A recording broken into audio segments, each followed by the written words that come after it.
이사야 1절부터 22절까지 말씀 읽겠습니다. 그때에 히스기야가 병들어 죽게 되니 아모스의 아들 선지자 이사야가 나아가 그에게 이르되 여호와께서 이같이 말씀하시기를 너는 내 집에 유언하라 내가 죽고 살지 못하리라 하셨나이다 하니 히스기야가 얼굴을 벽으로 향하고 여호와께 기도하여 이르되 여호와여 구하오니 내가 주 앞에서 진실과 전심으로 행하며 주의 목전에서 선하게 행한 것을 기억하옵소서 하고 히스기야가 심히 통곡하니 이에 여호와의 말씀이 이사야에게 임하여 이르시되 너는 가서 히스기야에게 이르기를 내 조상 다윗의 하나님 여호와께서 이같이 말씀하시기를 내가 내 기도를 들었고 내 눈물을 보았노라 내가 내 수완에 15년을 더하고 너와 이 성을 아수르 왕의 손에서 건져내겠고 내가 또 이 성을 보호하리라. 이는 여호와께로 말미암는 너를 위한 징조이니 곧 여호와께서 하신 말씀을 그가 이루신다는 증거이니라. 보라 아하스의 해시계에 나아갔던 해 그림자를 뒤로 10도를 물러가게 하리라 하셨다 하라 하시더니 이에 해시계에 나아갔던 해의 그림자가 10도를 물러가니라. 유다왕 히스기야가 병들었다가 그의 병이 나은 때에 기록한 글이 이러하니라. 내가 말하기를 나의 중년에 스올의 문에 들어가고 나의 여생을 빼앗기게 되리라 하였도다. 내가 또 말하기를 내가 다시는 여호와를 배웁지 못하리니 산자의 땅에서 다시는 여호와를 배웁지 못하겠고 내가 세상의 거민 중에서 한 사람도 다시는 보지 못하리라 하였도다. 나의 거처는 목자의 장막을 거둠같이 나를 떠나 옮겨졌고 직공이 배를 걷어 마름같이 내가 내 생명을 말았도다. 주께서 나를 틀에서 끊으시리니 조석간에 나를 끝내시리라. 내가 아침까지 견디었사오나 주께서 사자같이 나의 모든 뼈를 꺾으시오니 조석간에 나를 끝내시리라. 나는 제비같이 학같이 지저귀며 비둘기같이 슬피 울며 내 눈이 쇠하도록 앙망하나이다. 여호와여 내가 압제를 받사오니 나의 중보가 되옵소서. 주께서 내게 말씀하시고 또 친히 이루셨사오니 내가 무슨 말씀을 하오리이까. 내 영혼의 고통으로 말미암아 내가 종신토록 방황하리이다. 주여 사람이 사는 것이 이에 있고 내 심령의 생명도 온전히 거기에 있사오니 원하건대 나를 치료하시며 나를 살려주옵소서. 보옵소서. 내게 큰 고통을 더하신 것은 내게 평안을 주려 하심이라. 주께서 내 영혼을 사랑하사 멸망의 구덩이에서 건지셨고 내 모든 죄를 주의 등 뒤에 던지셨나이다. 수월이 주께 감사하지 못하며 사망이 주를 찬양하지 못하며 구덩이에 들어간 자가 주의 신실을 바라지 못하되 오직 산자 곧 산자는 오늘 내가 하는 것과 같이 주께 감사하며 주의 신실을 아버지가 그의 자녀에게 알게 하리이다.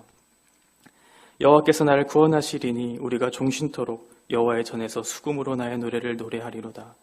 이사야가 이르기를 한 뭉치 무화과를 가져다가 종처에 붙이면 왕이 나으리라 하였고 히스기야도 말하기를 내가 여호와의 전에 올라갈 징조가 무엇이냐 하였더라. 아멘. 38장은 크게 세 부분으로 나눌 수 있습니다. 1절부터 8절은 히스기야가 질병에 걸리고 또 그것을 낫게 해달라고 하나님 앞에 기도함으로 하나님께서 그 질병을 낫게 하시죠.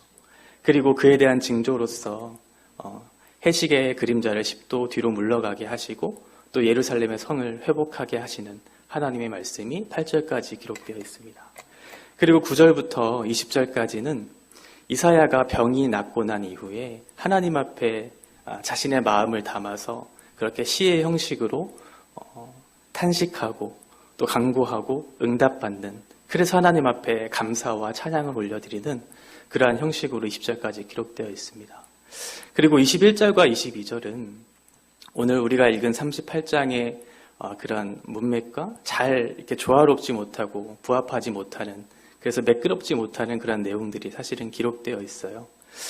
이게 이 이사야 38장의 병행 기사가 이제 열왕기 하 20장이거든요. 그래서 20장 7절에 보시면 지금 히스기야가 그 질병이 이렇게 치료되는 그런 방법들, 그의 모습들이 이제 기록되어 있어요. 그리고 또 하나는 이제 히스기야가 3일 만에 병을 낫고 여호와의 성전으로 들어가는 그런 내용이 열왕기하 20장 5절에 기록되어 있거든요. 그러니까 지금 문맥과는 잘 부합되지 않는 것처럼 보이지만 이사야가 38장을 쓴 그때의 본 원서와는 조금 다를 것이다, 그렇게 해석하는 사람들도 있어요. 추가적으로 후대에 편집자들이 아마 기록했을 것이다. 왜냐하면 열왕기하 내용과 잘 조화롭기 위해서 아마 기록했을 것이다. 그렇게 해석하는 경우가 있습니다. 오늘 우리가 1절부터 20절까지의 본문을 좀 중점적으로 살펴보고자 합니다. 그래서 이사야가 이 말씀을 통해서 우리에게 말씀하시고자 하시는 것이 무엇일까? 그것들을 좀 중점적으로 살펴보고자 합니다. 1절 보시면 그때 히스기야가 병들어 죽게 되니 아모스의 아들 선지자 이사야가 나아가 그에게 이르되 여호와께서 이같이 말씀하셨다. 너는 내 집에 유언하라. 내가 죽고 다시 살지 못할 것이다. 이렇게 얘기하죠. 유다의 정말 선한 왕이었던 히스기야가 이사야 선지자를 통해 예언을 받는 것은 자신의 죽음이었어요. 히스기야는 정말 하나님 앞에 선한 왕이었고 또 하나님의 말씀을 따라 살아가고자 했던 신실한 왕의 그런 표본이었죠. 그런데 갑자기 죽음이라고 하는 그런 사형 선고를 받게 돼요. 1절에 보시면 그때라고 하는 그때는 정말 어려운 시기였거든요. 그러니까 아수르가 그런 지금 예루살렘의 그런 모든 곳을 포위하고 공격하는 그러니까 나라가 이제 위기에 처해서 망하게 될 그런 위기 속에서 너무나 힘들었을 그때에 왕의 자신의 죽음의 그런 예언을 받게 되는 그런 히스기야의 상황을 이제 맞이하게 된 것이죠. 너무나 고통스러울 뿐만 아니라 개인의 고통도 있지만 나라의 어떤 그런 위기들까지도 아마 왕으로서 굉장한 책임감과 어려움을 겪게 됐을 것이라고 그렇게 생각을 합니다. 그런 위기 속에서 히스기야가 택했던 것은 바로 하나님 앞에 기도하는 것이었어요. 얼굴을 벽을 향하여 대면서 하나님 앞에 기도했던 것이죠. 다른 것은 내가 보지 않겠다. 내가 다른 신을 의지하거나 다른 사람을 의지하고 하나님 앞에 살아가는 것이 아니라 오직 내가 하나님만 바라며 하나님 앞에 기도하겠다라고 하는 그런 일념으로 주님 앞에 나아갔던 것이죠. 이전에 악한 왕들이 실패했던 애굽을 의지하고 아수르를 의지했던 세상의 권력을 의지하면서 그것들을 탈피하고자 했던 그런 왕들과는 달리 히스기야는 마음을 찢으면서 하나님 앞에 나아가 전심으로 기도하는 그런 모습을 우리들에게 보여주었어요. 그러면서 히스기야가 이렇게 기도하는 거예요. 하나님, 3절에 보시면 내가 주 앞에서 진실과 전심으로 내가 행하지 않았습니까? 내가 주의 목전에서 선하게 행한 것을 기억해 주십시오. 라고 이렇게 하나님 앞에 호소해요. 하나님, 내가 진실하지 않았습니까? 그리고 나의 마음을 다해서 내가 주님을 따르지 않았습니까? 그리고 내가 선한 것을 하나님 앞에 행한 것을 하나님 기억해 주십시오. 라고 하면서 마음을 쏟아내면서 통곡하면서 하나님 앞에 눈물로써 기도하고 있어요. 그 히스기야의 기도가 얼마나 마음이 아팠을까라고 하는 이 심정을 다 담아낼 수는 없지만 정말 마음의 고통이 있었을 것 같아요. 히스기야는 산당을 제거했던 왕이잖아요. 열왕기하 18장에 보시면 히스기야의 그 왕에 대한 평가가 나와요. 4절부터 6절까지. 산당을 제거하고 아세라 목상을 찍어 누르면서 우상 숭배를 폐하고 그리고 주님을 의지했다라고 얘기하고 있고 6절에 보시면 모세의 계명을 따라 행했던 선한 왕으로서 하나님의 말씀을 따라 살아내고자 했던 신실한 왕, 그 히스기야. 그래서 내가 하나님 앞에 정말 진실로, 전심으로, 부분적으로가 아니라 하나님 앞에 전심으로 내가 나아가 선한 것을 행하지 않았습니까? 하나님 기억해 주십시오. 라고 하면서 눈물로 기도했던 그 히스기야의 통곡. 그 히스기야의 마음을 우리는 다 담아낼 수 없을 것 같아요. 정말 믿었고 신뢰했던 하나님 앞에 그렇게 살아내고자 몸부림쳤지만 자기에게 다가왔던 건 죽음이라고 하는 그런 고통이었 얼마나 힘들었을까라는 그런 생각을 해봤어요. 그때 하나님께서 너의 기도와 너의 눈물을 보고 그렇게 기도에 응답하시는 내용이 이제 5절에 나옵니다. 너는 가서 히스기야에게 이르기를 내 조상 다윗의 하나님 여호와께서 이같이 말씀하시기를 내가 내 기도를 들었고 내 눈물을 보았다. 그래서 내 수완에 15년을 더하겠다라고 얘기하고 있죠. 하나님께서 그 히스기야의 기도를 들은 거예요. 그리고 그의 눈물을 하나님께서 보신 것이죠. 우리가 이 말씀을 잘 해석해야 됩니다. 우리가 이 38장의 중심적으로 우리가 살펴보고자 하는 이 말씀의 내용이 사실 이 5절의 말씀인데 이것을 우리가 잘 해석해야 돼요. 히스기야가 자기가 그동안 하나님 앞에 살아왔던 우상을 제거하고 산당을 제거하고 하나님의 계명을 따라 살았던 것을 근거로 해서 마치 기도해서 하나님이 그것을 통해 응답하시는 방식으로 일하셨다라고 이렇게 해석해버리면 굉장히 성경이 오류가 심해져요. 그러면 어떤 우리의 자격이나 우리의 공로로 인해서 하나님이 일하셨다 이렇게 해석될 수 있거든요. 그러니까 우리는 이걸 잘 해석해야 되는 것이죠. 하나님께서 분명히 히스기야의 기도를 들으셨어요. 그리고 그 눈물을 보셨어요. 근데 중요한 것은 무엇이냐면 5절에 중간에 보시면 다윗이라고 하는 거예요. 다윗의 하나님 여호와께서 이것을 행한 것이죠. 그러니까 히스기야가 하나님 앞에 기도했던 기도의 내용이 무엇이냐면 다윗 언약의 신실하신 언약에 근거해서 당신의 성품을 따라 그것을 이루시는 하나님의 마음을 잘 헤아렸던 거예요. 그래서 하나님이 무엇을 기뻐하시는지 하나님이 원하시는 것이 무엇인지에 대한 것들을 잘 헤아리고 행했던 히스기야의 기도를 하나님이 들으신 거죠. 그리고 그 간절한 마음을 하나님께서 보신 거예요. 그러니까 이 일을 하신 근거는 무엇이냐면 하나님의 언약적 성품, 그 언약을 따라 그것이 근거가 돼서 하나님께서 일하시겠다라고 하는 것을 우리는 마음에 잘 새겨야 하는 것이죠. 그래서 그 응답의 결과 어떻게 되냐면 6절에 보시면 그러니까 히스기야와 이 성을 아수르 왕의 손에서 건져내겠다. 지금 아수르의 그런 절체절명의 그런 위기 속에서 아수르가 포위하고 있는 그런 위기 속에서 성을 구하고 너를 구하겠다. 보호하시겠다라고 하는 하나님의 약속을 주시죠. 그때에 하나님께서 또 다른 은혜의 결과로 그 징조를 보여주셔요. 그래서 해시계의 그림자를 10도 뒤로 물러나게 하는 그리고 히스기야의 수명을 15년 연장하는 그런 징조를 보여주시죠. 사실 해시계가 뒤로 간다는 것은 있을 수 없는 일이잖아요. 어떤 그 자연의 질서 체계를 완전히 망가뜨리는 것인데 그것을 행할 수 있는 것은 어떤 초자연적인 능력을 행할 수 있는 존재만이 할 수 있는 것이잖아요.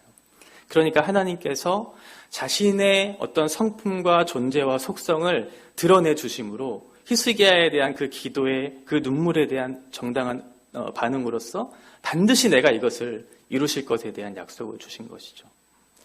이런 히스기야의 아픔, 정말 하나님을 신뢰하면서 하나님을 살아내고자 했던 그 히스기야가 그런 죽음의 갑작스러운 예고를 당했으면 얼마나 당황했겠어요.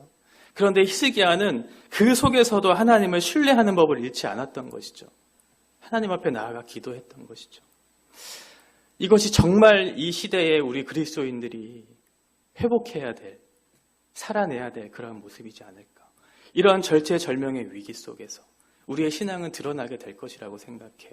이 코로나의 어려운 시기 속에서 우리의 진짜 신앙이 무엇인지 드러날 것이고 우리의 가난한 형편 속에서 우리의 질병으로 인해서 우리의 목숨이 위태로울 때 또는 여러 가지 힘든 어려움들 속에서 우리는 과연 어떻게 반응하는가.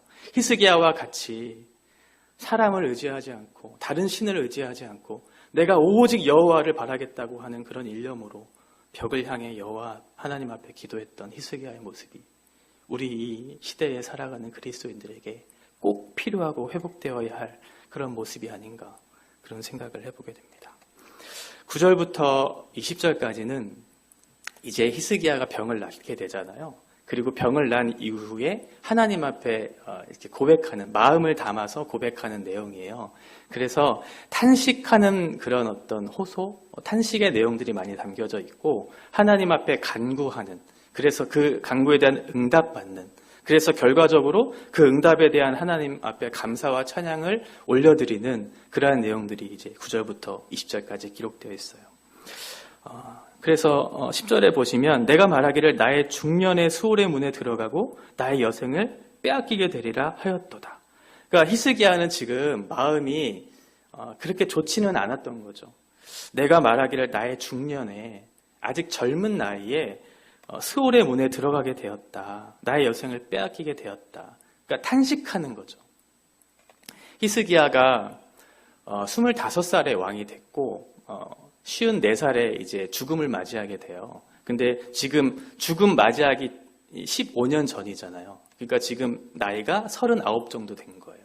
그러니까 아직 젊은 나이에 이제 나의 여생을 마무리하게 되었다고 그렇게 하나님 앞에 그렇게 얘기한 거죠. 얼마나 마음이 아팠으면 그렇게 얘기했겠어요. 11절 내가 또 말하기를 내가 다시는 여호와를 배웁지 못합니다. 산자의 땅에서 다시는 여호와를 배웁지 못하겠고 내가 세상의 거민 중에서 한 사람도 다시는 보지 못하겠다. 이런 얘기를 하죠. 내가 더 이상 이제 여호와를 뵙지 못하는, 그리고 산자와 더 이상 교제할 수 없는 그런 상황에 직면하게 될 것이다 라는 것을 얘기하고 있는 것이죠. 12절 나의 거처는 목자의 장막을 거둠같이 나를 떠나 옮겨졌고 직공이 배를 걷어 마름같이 내가 내 생명을 말았도다. 주께서 나를 틀에서 끊으시리니 조석간에 나를 끝내시리라. 이제 산자의 땅에서 수월의 땅, 죽음의 땅으로 옮겨질 것인데, 이제 목자는 목초지가 이제 다 먹을 것이 없어지면 자연스럽게 장막을 걷고 옮기잖아요. 그런 것처럼. 그리고 옷감을 짜는 배틀도 옷감이 다 완성되면 그 배틀과 옷감을 이렇게 자연스럽게 분리하는 것처럼 딱 잘라서 이제 그 죽음의 문으로 들어가게 한다는 것이죠. 그리고 조석간에 나를 끝내시리라. 낮과 밤 사이에 그것을 끝내시리라. 라고 그런 정말 히스기야가 받아들이기에는 너무 힘든 그런 얘기들을 하고 있는 거예요.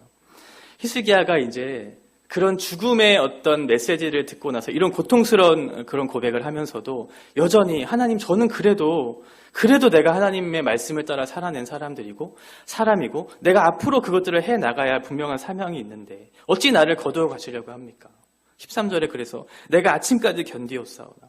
그러니까 끝까지 견딘 거예요. 어떻게든 내가 이 일들을 감당해야 될 사람으로서 살아내고자 했던. 그런데 여전히 상황은 변하지 않았어요.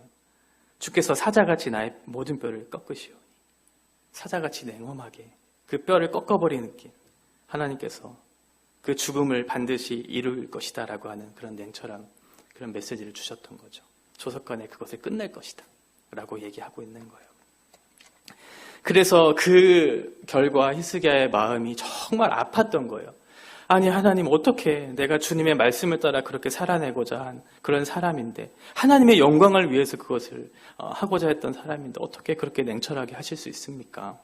14절에 같이 나는 제비같이 핫같이 지저귀며 비둘기같이 슬피 울며 내 눈이 쇠하도록 앙망하나이다. 정말 눈물로써 하나님 앞에 호소했던 거죠. 너무 슬퍼서 계속해서 울면서, 그러면서도 하나님을 바라보고 있는, 나의 눈이 쇠하도록 계속해서 하나님을 앙망하고 있는 그런 상황. 하나님, 저는 지금 너무 아픕니다. 내가 지금 압제를 받고 있는 것처럼 국가는, 나의 나라는 아수르에게 빼앗길 위험에 있고 나의 개인은 종말에 맞이할 그런 상황에 있으니 저는 압제받는 것 같이 너무 아픕니다. 하나님, 나를 도와주십시오. 나의 중보가 되어주십시오. 나의 도움이 되어주십시오. 나의 도움의 보증이 되어주십시오. 라고 하나님 앞에 간절히 탄식하면서 호소하고 있는 그런 히스기야의 마음을 읽을 수가 있죠. 15절 보시면 주께서 내게 말씀하시고 또 친히 이루셨사오니 내가 무슨 말씀을 하오리이까. 내 영혼의 고통으로 말미암아 내가 종신토록 방황하리이다. 이 15절의 말씀을 히스기야의 회복으로 볼 것인가, 아니면 죽음에 대한 어떤 탄식으로 볼 것인가, 이 분분해요. 이 해석에 대한 두 가지 견해가 분분한데 많은 학자들은 두 가지 다 받을 수 있다라고 그렇게 해석을 합니다. 하나, 첫 번째 감사로 해석하면 이제 히스기야가 이제 이 병을 낫고 난 이후에 그런 상황에 대한 고백이잖아요. 근데 그럼에도 불구하고 과거의 내용을 고백한 내용도 있지만, 만약에 감사로서 이 15절의 말씀을 받는다면 하나님께서 내 생명을 연장해 주신 것에 대한 감사. 그러니 내가 하나님 앞에 내가 더 이상 무슨 말을 할 수 있겠습니까? 라고 하는 그런 감사의 표현이 될 것이고, 두 번째로 죽음의 어떤 탄식에 대한 그런 내용이라면, 하나님, 내가 그런 중에 있더라도 하나님께서 그렇게 하신다면, 만약 나의 생명을 거두어 가신다면 그럼에도 불구하고 내가 하나님 앞에 무슨 말을 할 수 있겠습니까? 라고 하는, 그럼에도 불구하고 라고 하는 그런 마음을 담은 그런 탄식의 메시지로 들릴 수 있겠죠. 저는 이 문맥상 개인적으로 이 15절의 말씀이 후자의 내용인 것 같아요.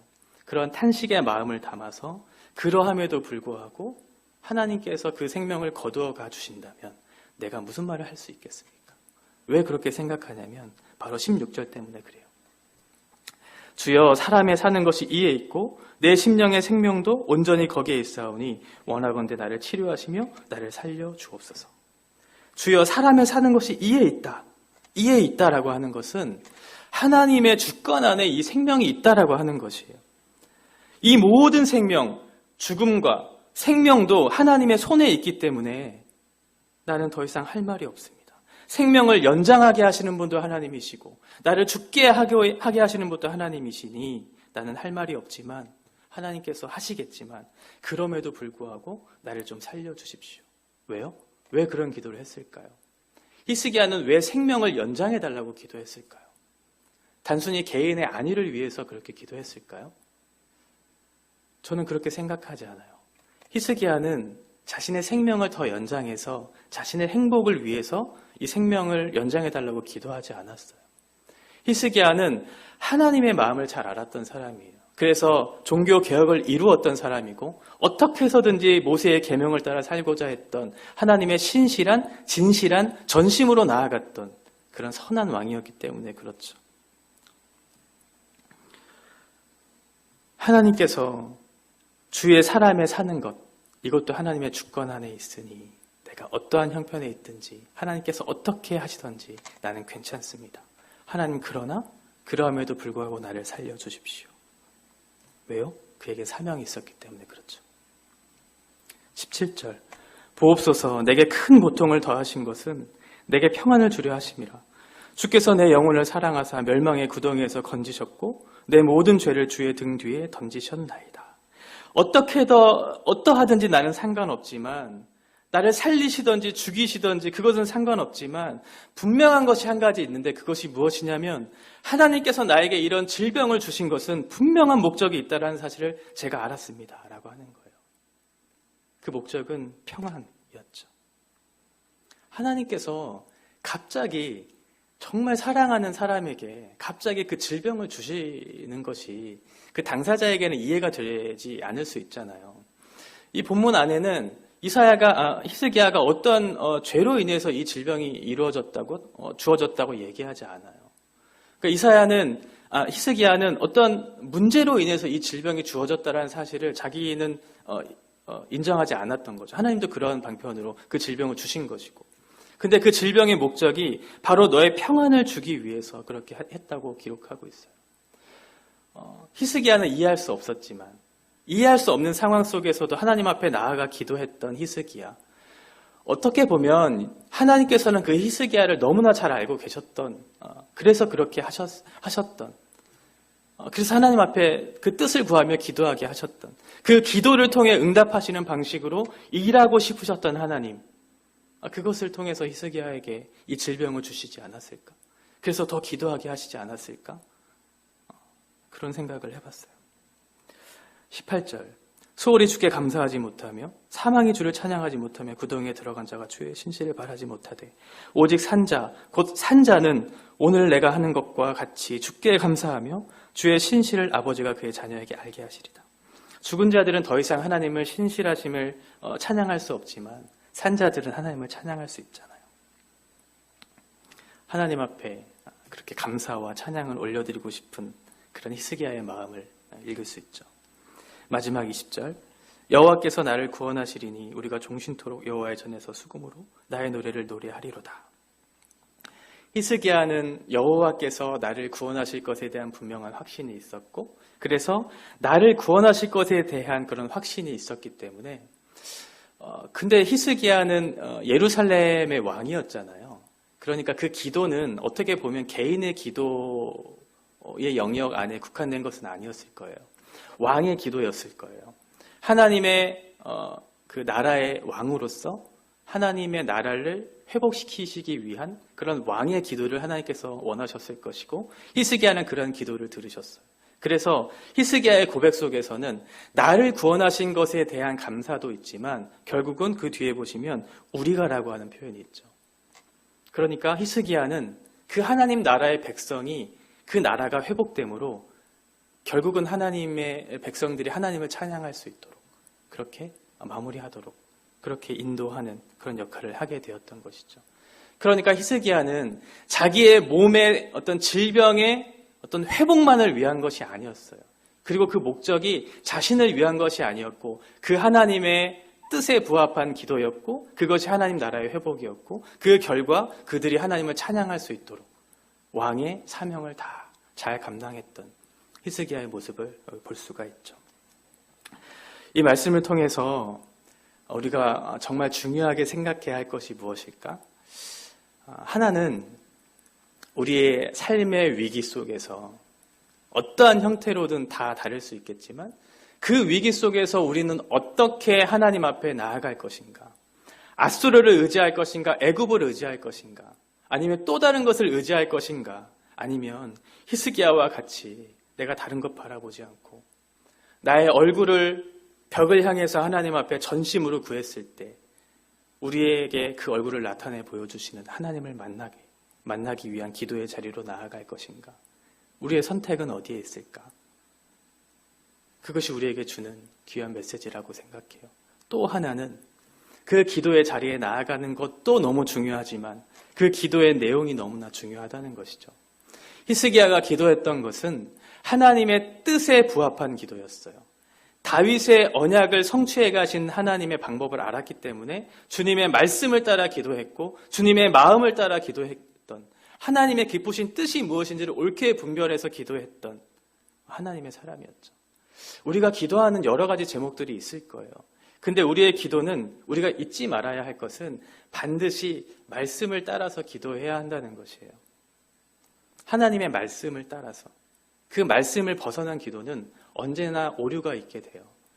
그래서 우리의 이익을 구하거나 물론 우리의 필요를 따라 구하는 것이 우리만을 위한 기도는 아니죠. 하나님의 백성으로서 구해야 할 마땅한 기도이죠. 그런데 더 중요한 것, 그 기도의 목적이 무엇인가라고 하는 것에 대한 분명한 인식이 있어야 돼요. 그렇지 않으면 그 기도가 하나님이 들으시는 기도가 아닐 수 있어요. 히스기야의 기도는 하나님이 들으셨거든요. 하나님이 들으셨고 그의 눈물의 마음을 보셔서 기도에 응답하는 방식으로 일하셨다라는 거예요. 우리가 바른 기도를 드렸을 때 하나님이 그 기도를 들으시지. 우리가 말씀과 별로 상관없는 그런 기도를 드리면 하나님이 듣지 않으실 수 있어요. 듣지 않으시겠죠. 그러니까 기도의 자리로 나아가는 것이 첫 번째고 두 번째는 그 기도의 내용, 바른 기도의 내용을 들어야 한다는 것이에요. 마지막 세 번째는 그러면 하나님 앞에 바른 기도를 드리면 하나님이 그 기도에 응답하시잖아요. 그러면 그 기도의 응답의 목적이 있다는 것이죠. 히스기야를 15년 더 수명을 연장하게 하신 것은 단순히 히스기야의 어떤 생명을 연장함으로 그의 인생의 행복을 위해서 하나님께서 그 생명을 연장한 것이 아니에요. 그 생명의 연장을 통해 하나님께서 일하시고자 하시는 분명한 목적이 있었다는 것이죠. 우리도 마찬가지예요. 우리가 하루를 살아가고 내일을 살아갈지는 모르겠으나 우리에게 맡겨진 우리의 제한된 인생 속에서 우리가 하나님의 뜻을 따라 기도하고 응답받는 것을 통하여 우리가 살아내는 것은 분명한 목적이 있다는 것이에요. 그 목적이 그리스도를 알지 못하는 사람은 나를 위한 목적이 될 것이고 그리스도를 아는 사람은 그리스도를 위한 목적으로 나아갈 수 있겠죠. 그러니 우리에게는 분명한 사명이 있다는 것을 기억해야 해요. 내일 죽을지 혹은 내년에 죽을지 우리는 알 수 없잖아요. 그리스도를 아는 사람은 삶을 허투루 살아갈 수 없어요. 그것은 불가능합니다. 누가 어떻게 해라 라고 해서 되는 것이 아니에요. 그리스도께서 우리를 위해서 십자가의 죽으심으로 구원을 베풀어 주신 그 은혜의 결과로 우리는 정당하게 마땅하게 그 삶을 살아내는 것이지 누가 어떻게 하라고 살아내는 것이 아니거든요. 그래서 각자에게는 분명한 사명과 이유가 있다는 것, 응답하시는 방식으로 일하실 때에는 분명한 뜻이 있다는 사실을 우리는 기억해야 하는 것이죠. 오늘 이 말씀을 묵상하면서 제가 딱 중년의 나이거든요. 딱 이 히스기야의 나이인데 정말 하나님을 위해서 또는 어떤 정말 사랑하는 아끼는 사람에게 정말 마음을 쏟아내고 전심으로 그를 위해서 또 하나님을 위해서 살아냈을 때 우리의 마음에 기쁨이 있는데, 근데 그 속에서 만약 그가 나에게 쏟아내는 말이 죽음이라고 하는 그런 사형 선고가 우리에게 주어졌을 때 나는 당황하지 않을 수 있을까? 나는 아프지 않을 수 있을까? 그를 원망하지 않을 수 있을까? 그런 생각을 해봤어요. 근데 그것은 쉽지 않겠다라는 생각을 했고, 그러함에도 불구하고 하나님 앞에 얼굴을 향해 기도할 수 있었던 히스기야의 모습이 쉽지는 않지만 저와 우리 우면동 교회 성도들에게 반드시 필요한 것이다라는 생각이 들었고, 우리가 이때에는 정말 하나님 앞에 기도해야 될 때다라는 그런 생각이 너무나 간절하게 들었어요. 우리가 교회에 나와 예배당에 기도하든지 아니면 집에서 온라인으로 예배하면서 이 기도에 참석한, 또는 후에 말씀을 듣는 기도에 참석하는 모든 성도들이 마음에 있는 것을 마음에만 담아두지 말고 하나님 앞에 진실하고 전심으로 나아가는 히스기야와 같이 기도하는, 그래서 그 삶을 살아내는 그런 믿음의 사람들로 우리들이 살아낼 수 있기를 간절히 바랍니다. 기도하겠습니다.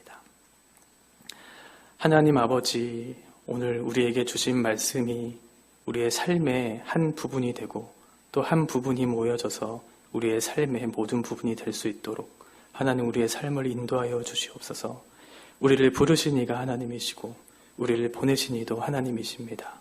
하나님의 뜻을 옳게 분별하고 그 말씀에 따라 저희들이 기도할 때 하나님 우리에게 응답하여 주시고 우리에게 주신 은혜를 따라 이 땅에서의 삶을 바르게 살아낼 수 있도록, 그래서 하나님의 기뻐하시는 그 뜻을 따라 저희들이 순종할 수 있도록 하나님 저희들과 함께하여 주시옵소서.